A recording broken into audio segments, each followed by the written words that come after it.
Howdy folks, I'm Mark, and today I am joined by Jake Martin, the BitBloggist, host of the Bitcast. Jake, thanks for coming back. Thanks for joining me for this short talk about video games.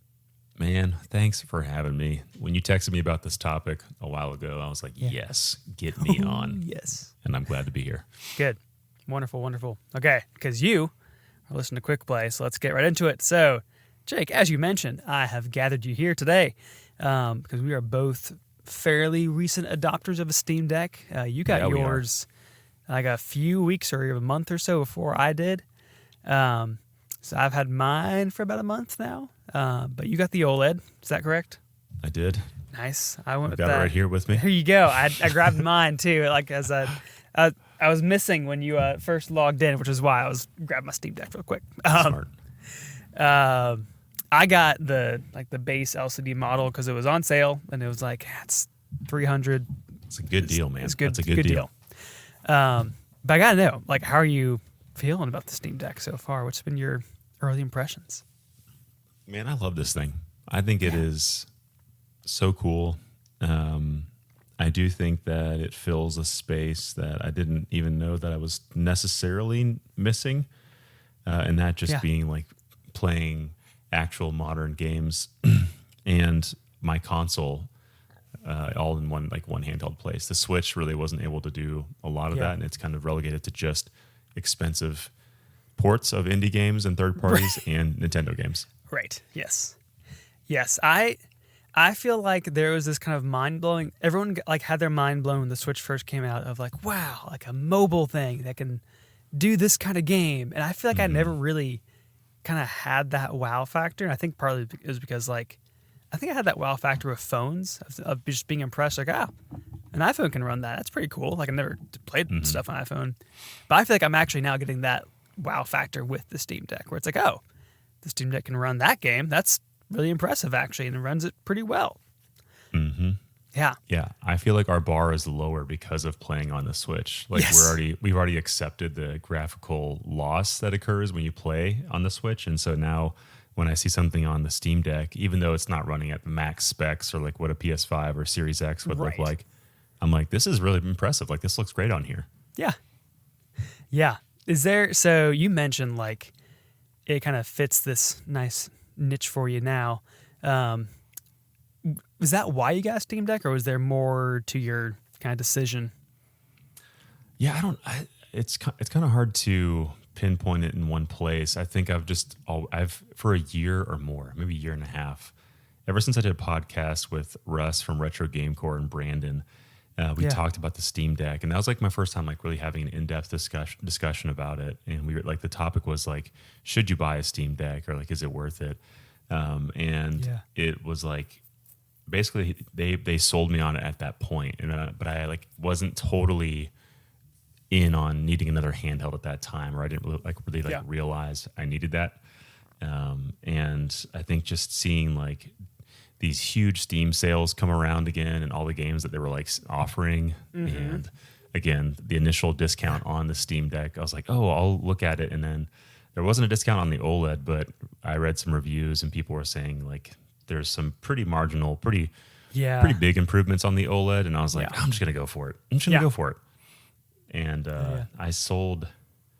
I forget what I had some cash. I had gotten some cash, I think, from like my father-in-law for like Father's Day or something like that, and some other. My wife was like, "Hey, you have a budget of $200." And so with those two like bundles combined, I was like, "That's almost a Steam Deck. I'm going for it." Easy. There you go. I was definitely in kind of that mindset of like, well, if I'm gonna get one, I just gotta go for the OLED. But then when it was like, well, this base model's down to 300, it's like that's almost half the price, and like that's hard to. I could not justify it in the moment, but I think what I'm also preparing myself for is that when like the next iteration comes out, well, it's like, well, that's easy. I don't have this nice OLED. I've got this stinky old LCD model. I'll just upgrade now. So it's a punt, but a tactical punt.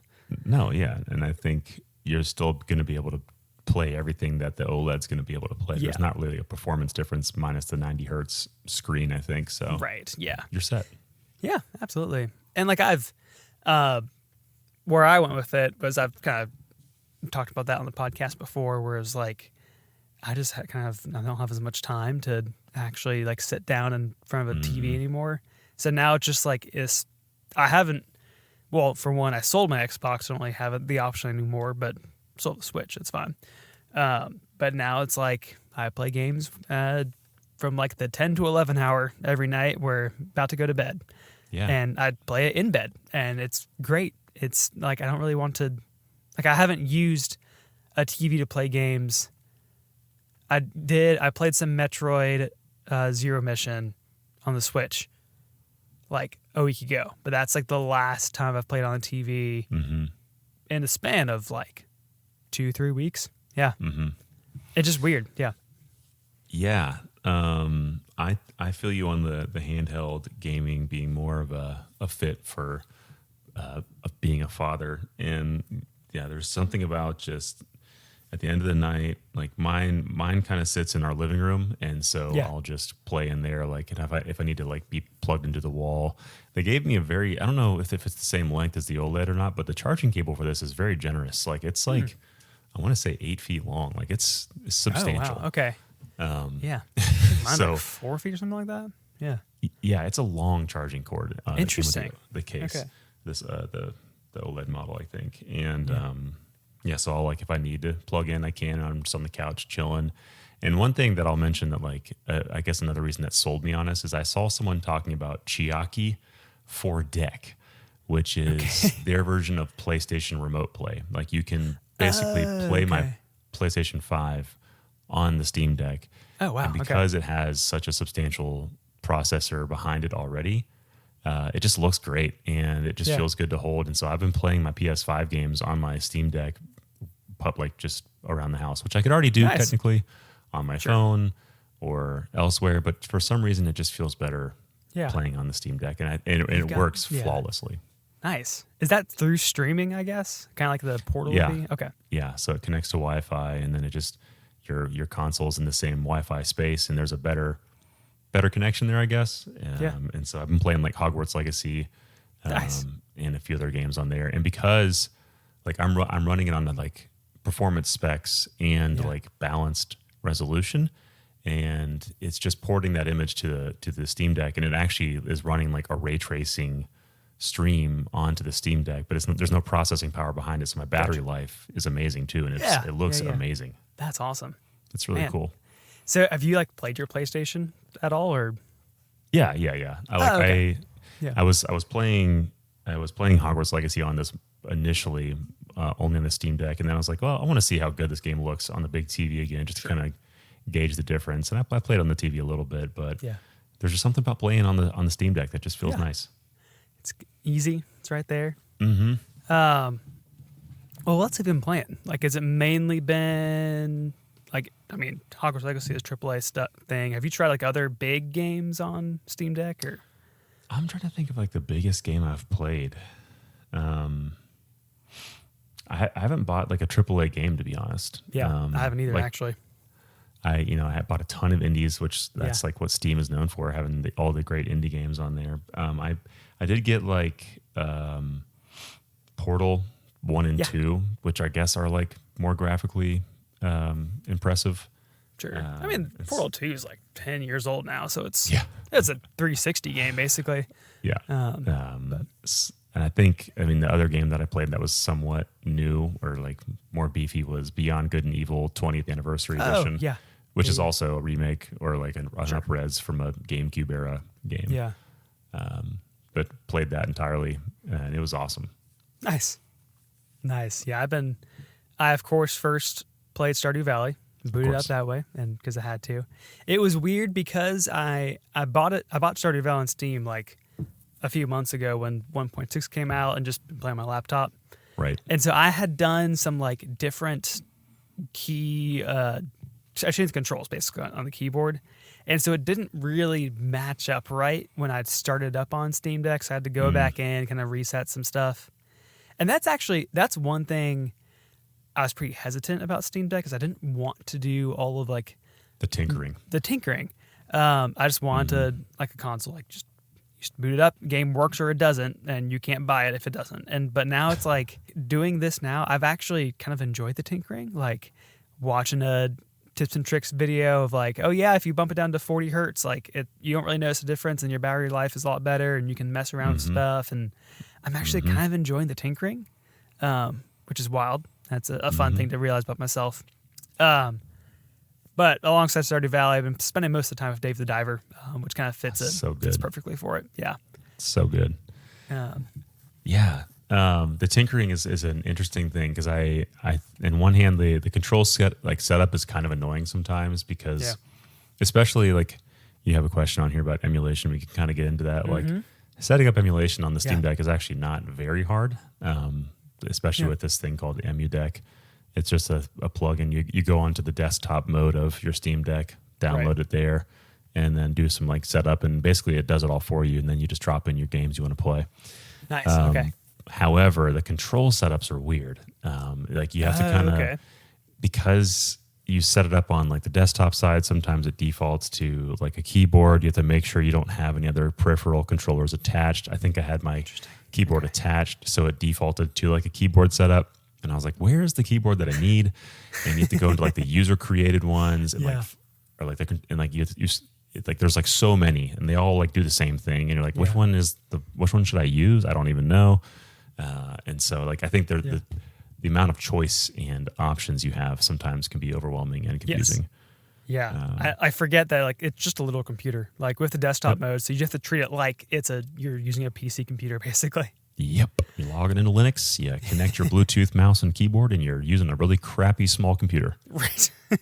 Yeah. I haven't installed any kind of emulation stuff, but I've looked up a way to access the Epic Game Store. Yeah. How was that? It's fairly easy. There's a plugin called Decky Loader that kind of, once you do that, which for a lot, there's a ton of all this jargon that I've like stumbled into.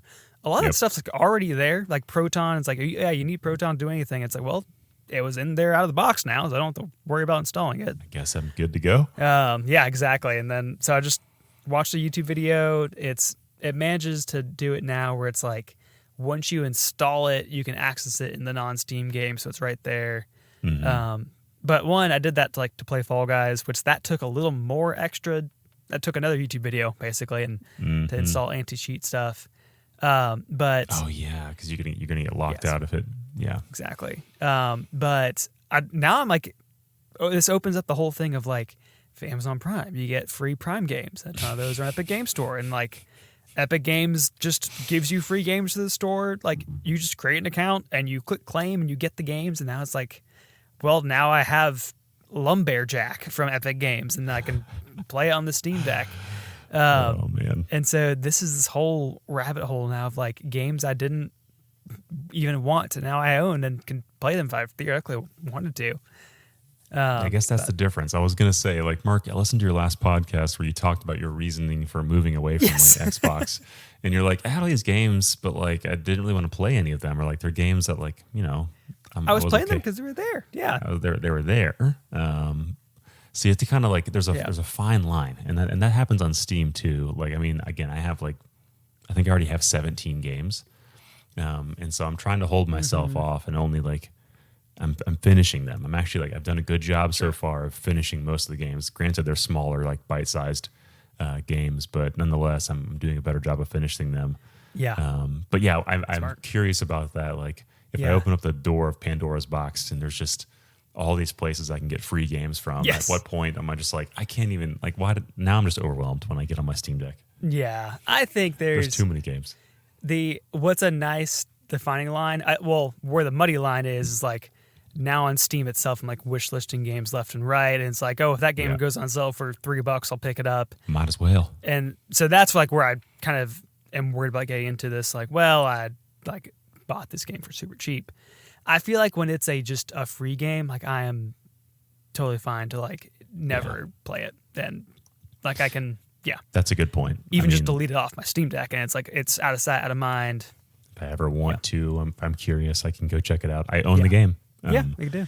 Yeah, that's kind of how I am with the PS Plus. Like I was checking today, I have 212 games that they are mine through PlayStation Plus. Yeah. And I have played maybe like 30% of them, or less. Okay. And I'm just like, I have them. They're all mine. They're all mine now. Yeah. Any other kind of like nitpicks you have on it? The only nitpick I think I would have is I have two things. I think the sleep mode is not good at conserving power. I don't know if you've noticed that or not, but like I was like, because the Switch, when you put that thing in sleep mode, like it lasts forever in sleep mode. Like it almost turns off basically. Whereas this sleep mode, it's doing something in the background. Maybe I need to like change some settings, but I like would put it in sleep mode, and like the next day I'd go to check it out, and I'd be like down like a significant amount of battery. Yes. I was like, oh, this kind of sucks. Yeah. So that's one nitpick. And then the Steam Deck itself is very large. Yes. And it is, I'd say, much more comfortable to hold than the Switch for sure. Like there is no denying that. But this back area where my fingers wrap around it, my fingers kind of get sore sometimes from like holding it so long. Like just the middle finger where it like rests. I can't even show you. Where it rests like right there on my middle finger. That kind of gets sore if I noticed when I was playing a lot. And I was like, I need to change my grip. So I would relax my middle finger and pointer finger on the triggers. And that seemed to help a little bit. Yeah. Instead of like holding it like this. Oh, yeah. I kind of default where I've got like my two pointer and middle are kind of resting on those two buttons. That's better that way. Yeah. But I feel like sometimes when I need like to switch to like my top buttons, then it's kind of awkward. Yeah. I'm, like, doing this weird reach. A little crab hand thing. Yeah. I was like really excited to have back buttons because like I never had a controller that had back buttons. Like, oh yeah, really cool shortcuts, but they're really hard to They're not that convenient. Yeah. They're like, it's not that nice actually. I was seeing in the Reddit forums people talking about how they sell these like rubber little things that like can sit on top. They stick to them and it like raises them just enough to where they're a lot easier to reach when you're gripping it. And I was like, that makes sense. Yeah, that's nice. Okay. Well, our time is short, but one final question. Where do you store it normally? I feel like that's been a problem for me, but yeah, I don't have the dock. I don't have a docking station. I'm just playing handheld. So I leave it in its case in our little cubby in our living room. I just kind of sit it in the corner away from where the kids can get to it. I'm just going to leave it here and I'll pull it out when I want to game.